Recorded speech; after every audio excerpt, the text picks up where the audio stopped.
been? I got sick How come? 2 days ago. I went to my cousin's birthday party and they had all this food. So I started to eat this taco with lots of meat. It was like a carne asada taco.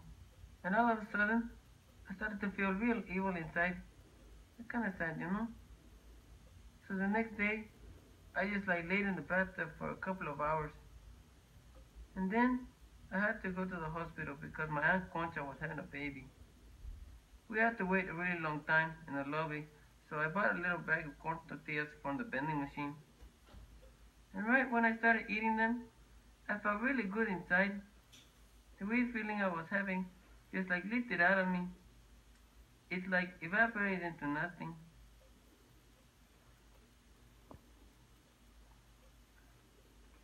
So I don't know.